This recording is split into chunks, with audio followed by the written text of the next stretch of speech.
A Cold Love Story, written by Liam Vuckers. My eyes burned against the outside air, and each intake of breath was like swallowing razor blades. Everything was dim, tinted a dull blue, and all was eerily still, seemingly frozen in time. Mercury in the thermometers had settled to the bottom, refusing to budge. I could see my breath as it shimmered against the thin air, warping and climbing upwards in despair before vanishing. Even the trees, long dead, with crooked, empty limbs, appeared to be shaking against the cold. Frost and ice glinted sharply in the faded sunlight, clinging on and threatening to overtake the trees. The occasional glimmer of sunlight was nothing short of an ironic and cruel sight, as its warmth could not be felt. It seemed so distant, its hazy blue glow so utterly small and insignificant against the frozen vastness. The crunch of snow could be heard as I walked, a crisp, sharp sound cutting through what was otherwise dead silence before disappearing into the oblivion with nothing to return an echo. I stopped for a minute. It seemed as if I was the only one in this world, a world of cold, a world of stillness, of nothingness. Neither the heat of a friend, nor the joy of their company existed here. I was taking note of all of this with my eyes closed, so as to keep them from freezing. When I began to hear the crunching of snow, it was Sarah. I always met her at the bus stop, or had been anyway, for the past 2 weeks. I was glad of it too. I used to hang out with my good friend Jenna, but she hadn't been showing up for the past week or so, and now it was just Sarah to keep me company. I opened my eyes slowly, whistling at the frosty wind. I could see Sarah walking towards me, paced slow and steady. Her balance wasn't affected in the slightest by the now increasing gusts of frigid air whipping snowflakes around like small needles. She wore a fuzzy wool purple hat that sat lazily atop of her head. It didn't obscure her face at all, however, and I could still see her eyes of the purest blue you could imagine. They were only highlighted by her flushed red cheeks, no doubt due to the cold. She was absolutely beautiful, sweet and funny too, but for some reason, I never really saw her with any friends. I suppose this was because she had just moved in, that and because all the guys I knew were too afraid to even talk to her. I guess that's why she was stuck with me all the time. In fact, she actually seemed incredibly lonely when I wasn't with her. I suddenly snapped out of my thoughts to realize that I was staring at her. She saw me looking and gave a slight giggle with an exaggerated wave. I quickly blushed and only managed to choke out an awkward, "Hey," before turning away. I quickly whirled back around, however, as I realized that something was wrong. She was wearing nothing but a t-shirt, a pair of short shorts, and her backpack. I practically tripped over myself as I ran to her. "Sarah, what are you doing?" I cried. She stood in front of me, shivering and taking short, staggered breaths. Her attire was certainly strange, but there was something else wrong too. Something was different about her. "Did you walk all the way here like this?" I asked, dumbfounded. She had said earlier that her house was a good 20-minute walk from the bus stop. "John's worrying about me," she cried, her face lighting up as her eyes widened and stared straight into mine. She paused for a minute before sheepishly continuing, "I thought maybe I could use your coat." Her voice trailed off as she looked down at the ground. I couldn't believe it. I had on several layers of jackets and I was still freezing. I couldn't even imagine how cold she must have been. "Oh my God, Sarah, of course," I cried, taking off layer after layer and wrapping her in them. "Did you not have enough time to grab a jacket?" I asked incredulously. Now down to just a t-shirt myself. "You must be freezing, and the bus is already really late. You had plenty of time." She shook her head. "I wanted to use yours," she giggled, wrapping her arms around herself in the jacket she was now wearing, smiling with eyes closed. I was completely taken aback. This wasn't like her at all. "You," I stammered, "you did this on purpose?" "I've never felt so close to you." She smiled, leaning her head on my shoulder. My mind was racing. I had no idea what to say to that. "Sarah, why are you acting so strange all of a sudden?" I asked. She didn't respond at first and didn't seem to have heard my question. "Oh, won't you be cold now?" She suddenly cried, forcibly grabbing my hands in hers. My mouth moved, but words were nowhere to be found. It's okay.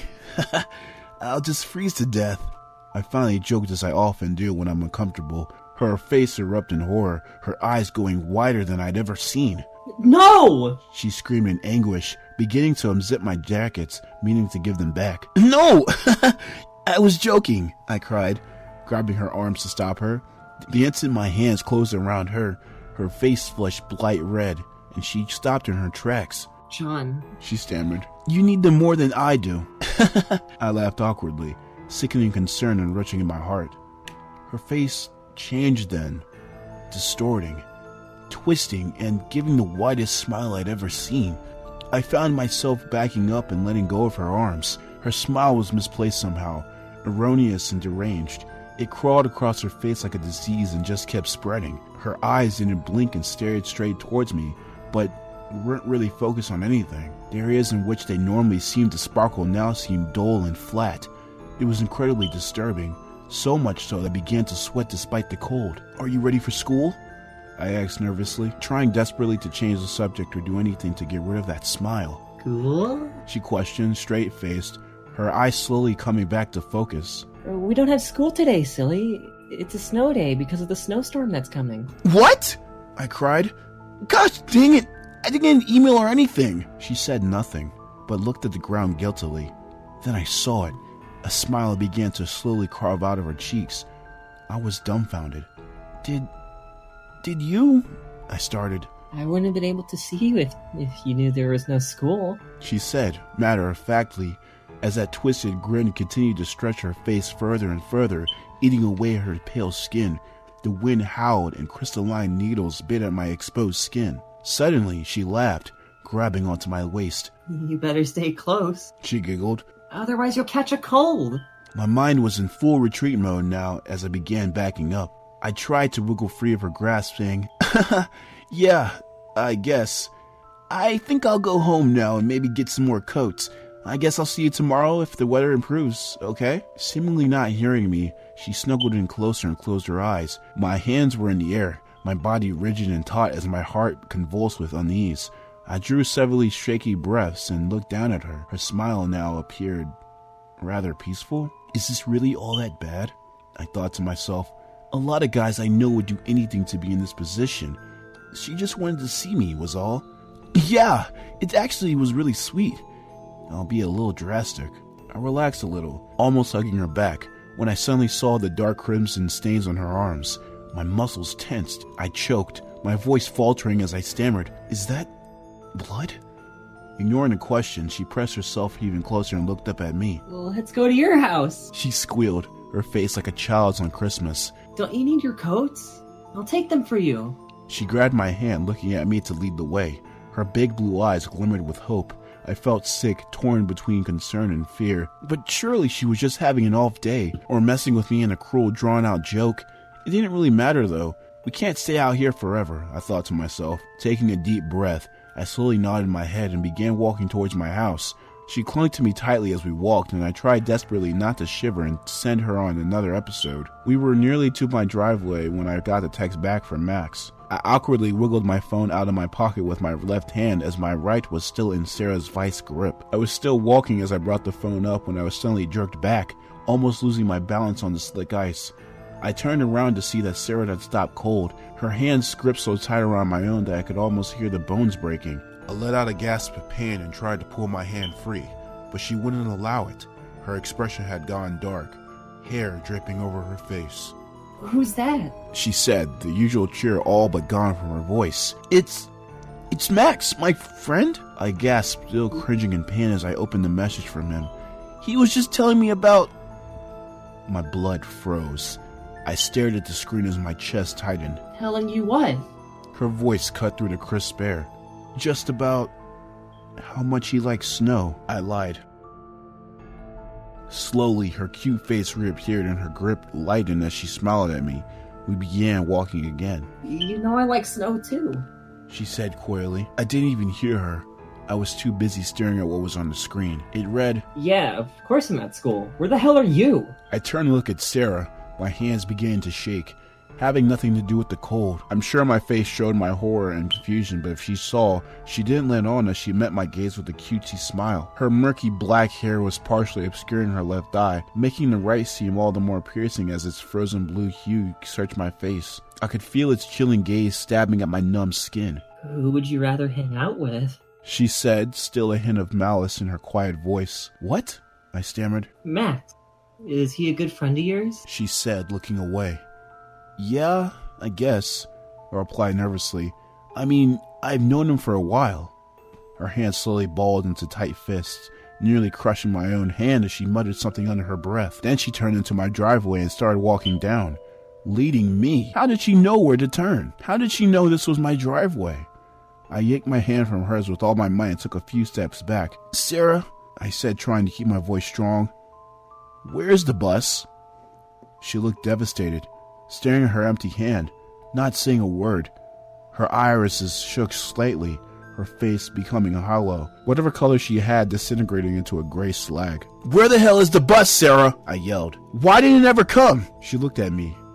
No school today. She muttered to herself, eyes once again distant and dim as she fumbled around and tried to reach for my hands blindly. Yes, we do, Sarah! We do have school! I cried, further backing up. The bus should have been at the bus stop, but it never came. It wanted just the two of us. She mumbled, face blank and emotionless. And why do you have your backpack if you weren't planning on going to school? How do you know where I live? I was becoming hysterical now. She chose to ignore all of this and instead found my hands again, gripping them tightly and smiling crookedly. In the most unnatural way, she didn't seem to be feeling emotions, and yet carved them into her face all the same. It was as if she was trying to imitate expressions that she had seen others express. I'm cold, she said. We should go inside. I took a few long breaths and tried to calm myself down. It must have been a misunderstanding. Max was probably just messing with me, and it wouldn't be unlike him to joke around like that and get me all worked up about missing a school day that didn't exist. He was the one lying, and I had lashed out at Sarah, who was just trying to be nice. Right? I'm not even sure if I believed it myself, but it was better than thinking of the alternatives. I'm sorry, I sighed. Then, fumbling for words to make her feel better, I choked out, Thanks. Thanks for being with me. Her heart warmed as I saw her face shift ever so slightly. As if walking from a dream, her eyes glanced around, taking in her surroundings for the first time. Her sunken, lifeless features slowly ebbed away as, for the first time today, a believable smile flickered into view. One that didn't appear forced or fueled by delusions. When her eyes cleared, focusing on me, and realized that I was smiling back, she blushed profusely and turned away. I laughed at that and she began to giggle too. Her eyes suddenly flickered down to her hands, which was still gripping mine. She let out a little squeal and dropped them, burying her face in her palms, apologizing over and over. Her black hair meandered around aimlessly in the wind, doing little to hide her embarrassed face. This was the Sarah I knew, the girl who had trouble talking to other people, the girl who had always had a bewildered look about her as if the world was shifting under her feet, the girl who hadn't been able to look at me in the eye for several days when we first met. She never talked about herself. She didn't seem to want to. She would always listen though, and when she did, her eyes always seemed less piercing, less haunted, and I was certain that she could sit silently for hours while I spoke. Before the events of today, I had still known something was off about her, about the way she listened so devotedly. I could always see a faint emotion shift her features, but it was now finally clear what I had been looking at. Relief. When she listened, she appeared relieved, so incredibly comforted to be free of her own thoughts. It was absolutely heart-wrenching, but it also seemed to make her previous demeanor of a few minutes ago all the more out of place. She hadn't listened at all. She appeared to be trapped in her own mind. As we began walking down the driveway to my house, I looked at her and took a heavy breath, calming my nerves. I only hoped that her strange behavior had subsided for good. We trudged through the slowly accumulating snow. I had been too lazy to shovel over my parents having left for Hawaii a week ago. Ironically, as much as it pissed me off to imagine them on a beach while I was stuck here, I was actually glad that neither of them would actually be home for a few days so I wouldn't have to explain Sarah to them. It would just be all too like them to try and make things weird if I brought a girl over.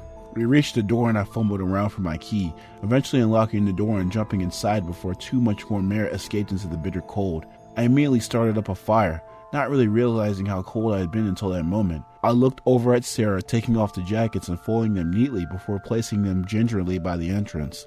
Her movements were strained, her spindly limbs tired and weak. She appeared to have a normal mental state now, but she finished up and her eyes gleamed at me. I couldn't help but tense a little. "Hey, Sarah?" I asked slowly, my heart going dark and beginning to pound. Distrust and fear suddenly reclaiming me. I had to know. I nervously continued, "Could you go to my room and get me a hoodie?" My pulse was racing and my breath quickened. If she could... Anything for John, she cried with a big smile, turning to go. She took several steps further into the house. Her pale form walked deliberately at first, but her pace gradually devolved into a strange, staggering motion before she eventually came to a complete halt. Still facing away from me, her icy voice quietly seeped out. But I don't know where your room is. I felt a huge wave of relief. Thank God! I felt bad for ever doubting her, for giving her such a dumb test. I laughed. "Yeah, sorry, that's right. It's up this..." I suddenly stopped myself. "You know what? I'll just go get it. I need to stop being so lazy anyway." What was wrong with me? I apparently still felt like I couldn't trust her. Stupid! But I just couldn't stop myself. I didn't believe her. I wanted to know if there was really no school. I wanted to know why she had been acting so strange. The only thing holding me back was the fear of such a question bringing back that utter smile, that deranged face. So I just kept quiet, instead asking if she wanted some hot chocolate. Her eyes lit up. Is that even a question? She laughed. Her ghoulish posture slackened slightly as she turned to face me. I smiled and moved into the kitchen, starting a pot of water to boil. "Would you mind watching this for a second?" I asked. Don't you worry. She joked. No one watches water better than me. I laughed and ran up the stairs to my room. I grabbed my doorknob only to recoil in shock. It was freezing.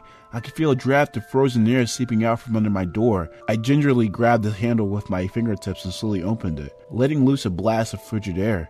It felt like a window had been left open, but as I checked, they were all closed. Now that I thought about it, I remember my room being freezing that morning as well, and really quite drafty for the past week or so. I was only really noticing it now that today was particularly cold. I would probably have to sleep downstairs by the fire so I could figure out the problem. I quickly grabbed my hoodie and closed the door to my room so I wouldn't let all the heat out of my house. I walked back down the stairs and into the kitchen, but Sarah was gone. The pot was boiling over, spilling water into the floor. I quickly ran and shut off the heat, cursing under my breath as some of the scalding liquid splashed onto me. I grabbed some towels and began soaking up the mess. I finally got it all cleaned up when I thought I could actually hear shuffling on the kitchen floor. Oh no, John! Sarah suddenly cried from directly behind me, making me jump out of my skin. I whirled around to face her. She was holding her backpack, seemingly empty now as she flung it back over her shoulder. "What were you doing?" I asked, my eyes narrowing. As soon as I said it, I immediately regretted doing so.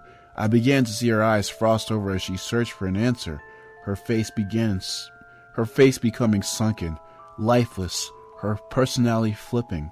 "No, it's all right," I cried desperately, handing a mug to her. Do you want marshmallows? Look!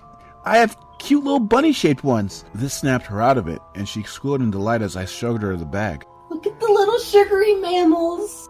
She giggled. I laughed as I started to make the hot chocolate. I was so torn and confused. I really like her like this. But where had that other side of her come from? It scared the shit out of me. I had to watch everything I said and did to keep her as the Sarah I knew. Or thought I knew anyway. It was about 12 o'clock now. The school would have called me by now to report me absent if there had been school today, I thought to myself. I let myself relax a little more. Looking over at Sarah, she sipped delicately on her hot chocolate. Her hat was still goofily perched on her head. I smiled and reached over the table to her, adjusting it so that it was at least sitting straight. Sitting back down and grinning. "That's better." She stared wide-eyed back at me, her cheeks going red, trying in vain to keep from smiling. Suddenly, from within her backpack, her phone rang. I couldn't help but facepalm as I heard the ringtone. "Bruno Mars?" I laughed as her face broke out in horror. "You're just as bad as my mom," I continued. "I can't believe you two have the same ringtone." She practically squealed in embarrassment and fished around in her backpack, quickly tearing out the battery. She sheepishly put the battery in her pocket and looked down at her feet. Do you want to... she asked nervously. maybe walk to the bus stop with me tomorrow? Trying to change the subject, huh? Her face just grew even redder as her hands fumbled hastily with her shirt. I couldn't help myself. It was impossible to say no to her like this. Any fears from before were buried deep into the back of my mind. My giggle slowly died out and I gave a slight nod saying, "Yeah, sure." Great! She cried, suddenly bolting out of her chair and running to the door. I've, gotta do something now. I'll be here tomorrow at 6. She called back as she disappeared into the frozen wasteland, shutting the door behind her. I sat stunned for a good minute. Where the hell did that come from? She'd not even taken a coat with her. Imagining her in just a t-shirt in that brutal cold made me want to run after her. But I knew she was long gone by that point. I lazed around for a few hours, did some chemistry homework, and even shot Max another text saying, "I'm serious, man, we didn't have school today, right?" But he never got back to me. He rarely checked his phone anyway, though, so I brushed it off, opting to sit and watch TV rather than simply wait for his lazy ass to reply. I was absent-mindedly watching some sort of documentary when my phone finally buzzed. Picking it up, I realized that I had just run out of batteries. Max still hadn't responded. Groaning, I stood up and picked up my house phone. I would just have to call him at home. I punched in his number and brought the phone to my ear. Dial tone. I tried again. Dial tone. Frustrated, I looked at the monitor. No service, it read. What? It was a landline. How is that even possible? I grumbled to myself. Must have something to do with the storm. I sighed and tossed the phone, plopping back down onto the couch. I realized that I shouldn't have been checking the news to see if they actually had any insight into the possibility of school tomorrow. I flipped to the channel and my heart practically stopped. I only heard the tail end. Not releasing images or further details on the bus incident. Then the camera switched and it began talking about the highway conditions. I felt an absolutely horrible sickness gripping me. It couldn't be, could it? Surely that little dialogue I heard couldn't have been talking about that. Not about the bus on my route. That would be ridiculous! I'm not even sure what I heard. I tried in vain to calm myself down, but I quickly realized that I had to know for sure. A strong wind suddenly gusted outside and the house shook, tremors being sent down every dark hallway. I stood up from my couch slowly, glancing at the snow beginning to plaster against the windows. Although gray and dull, the flakes seemed to glow against the oppressive darkness as nighttime fell. The frozen slag piled up as distorted structures slowly spread across the once perfectly clear glass. I secured every layer I could find and suited up, grabbing my flashlight and taking several deep breaths. The frigid night air seemed to ripple with heat distortion as the door swung open, falling stagnant again as I stepped outside. I locked the door behind me and fumbled with the keys in my pocket with shaking hands. I began walking the route the bus would have taken, my pace slow, the sickness growing worse with every crunch of snow under my feet. The school didn't report you absent. That's because the phone is dead. Max was just playing a joke. Then why did he ever text back?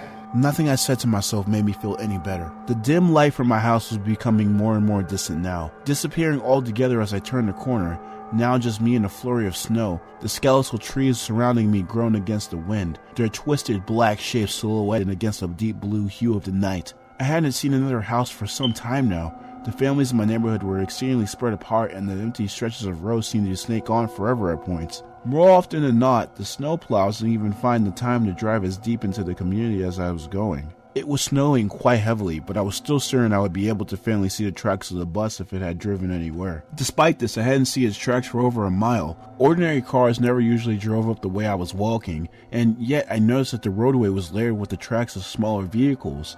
They looked fresh. That's when I saw something up ahead, barely visible in the haze. Lights, flashing red and blue just ahead the next bend. Whatever sanity I had left was quickly draining. I approached the lights and peeked around the corner. I didn't want to believe it, but the sight that greeted me was something I had known I would find all along. There, surrounded by ambulances and police cars, a mangled mess of metal and shattered glass, sat the bus I had been taking for nearly 4 years, jetting sideways out of a ditch. The windows were caked with blood, which was still a dark crimson red, preserved perfectly in the cold. The once hot, steaming liquid had frozen solid to the splintered glass. Encircling small bullet-sized holes, the ambulance were stuffed with body bags as the surrounding street was scattered with a few severed limbs. I swore I could see steam softly rising from the dead as they were ever so slightly covered in the drifting snow. I tried to listen to what the officers were saying, but not daring to get so close. I could only make out a few words in jumbled phrases. Hacksaw. Moot post mortem. And one that made my stomach churn. Your piss is missing. Realizing how downright suspicious I looked, I began sprinting back to my house, trying to keep my stomach down as my heart lurched rapidly. I reached my front door and frantically fumbled for the keys with my numb fingers. Looking behind me into the inky darkness, I finally got the key into the lock and turned it. But then I heard a sound, a knock on glass, and it was something from above me. I looked up slowly, heart pounding. There, in the window above me, the window to my room. I couldn't see much of anything. The light was off, which was a problem because I knew I'd left it on. But then, I could make out some sort of shadowy smudge on the window.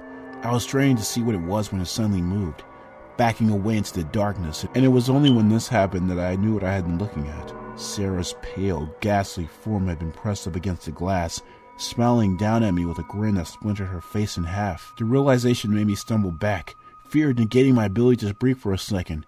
How the hell did she get in? I creaked the door open slowly, ready to run back to the police at any moment. Sarah? I called back into the house, hearing it echo down the dark, empty hallways. What are you doing here? My voice trailed off. What the hell was I doing? I needed to run! Run now! My mind screamed at me as a wind gust shrieked outside and blasted me with cold air. I watched the dim moonlight dance through the empty rooms of the house. If Sarah was still inside, she didn't say anything, and her silence continued as the wind howled and the house groaned. Something was beginning to roll down the stairs from the top. Something heavy.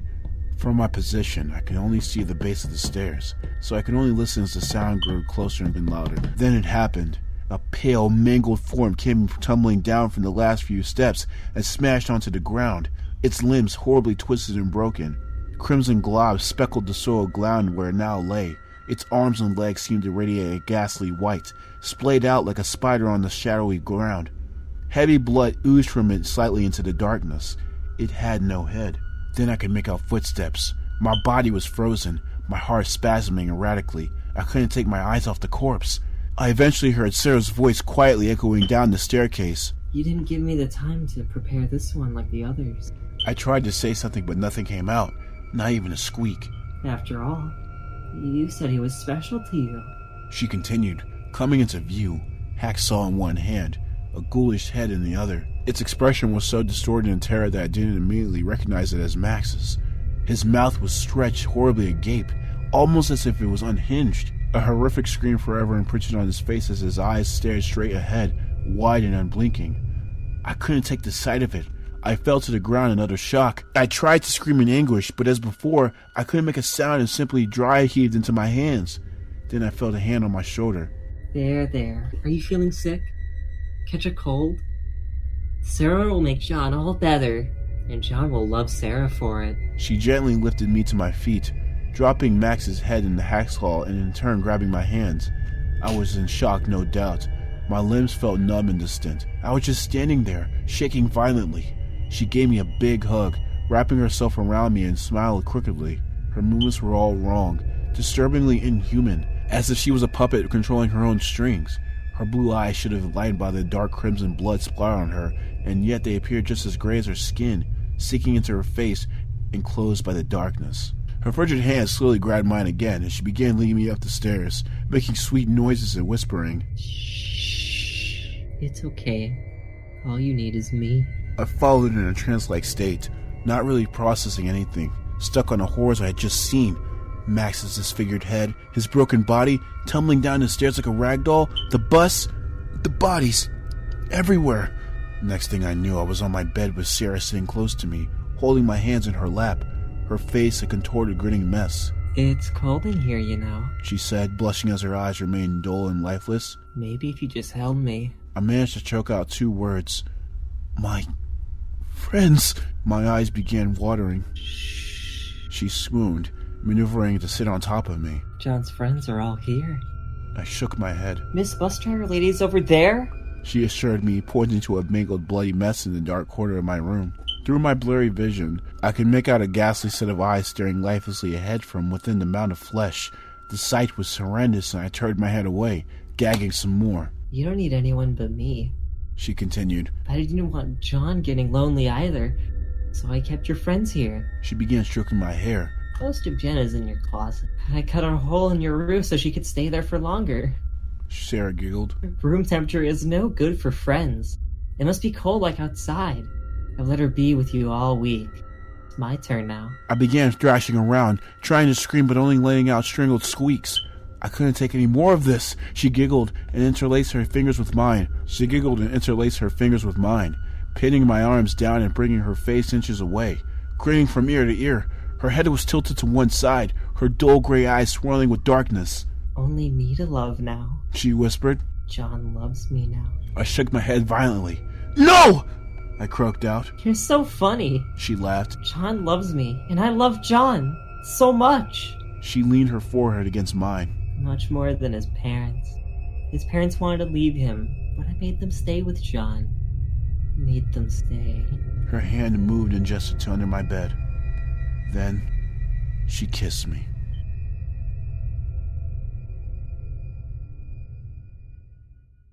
Well, ladies and gentlemen, that was a cold love story written by Liam Vuckers. I'm sorry if I'm butchering your name, by the way. It's basically like a seasonal creepypasta I read basically like yearly. Ever since like 2017 though, even though this is posted like in 2014. I really do like reading this creepypasta because it's very nostalgic to me, and something about the cold like snow setting, it's very nostalgic. It really gives home for me. And honestly, there's not a lot of like really creepy, like kind of lovey-dovey type of like creepypastas out there, so I really think. You mean Yandere pasta? Yeah, basically. That is what this is, right? This is what this is. Shut up.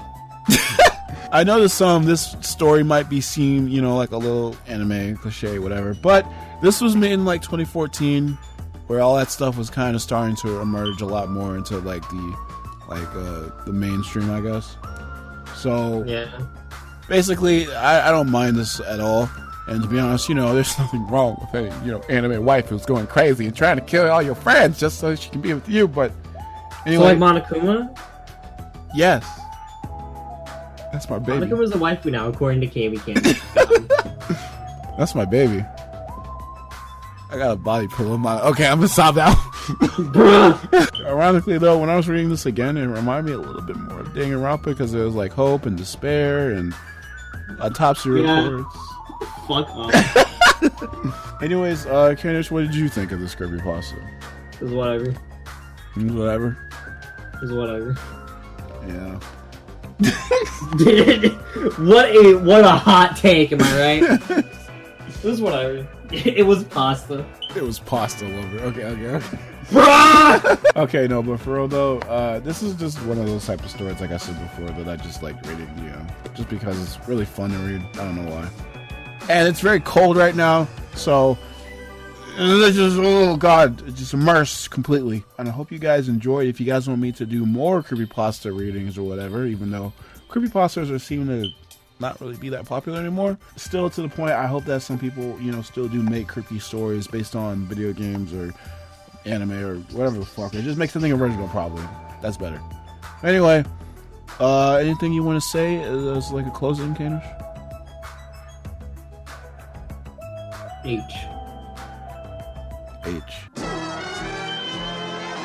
Anyways, if you guys like this video, and if you guys like what you saw and you want to see more, why not subscribe to the channel? I have a Twitter, which is KamyKam77, and I have a Discord link in the description down below. Thank y'all for watching. Have a good night, everyone watching this, and as always, I'll see y'all later.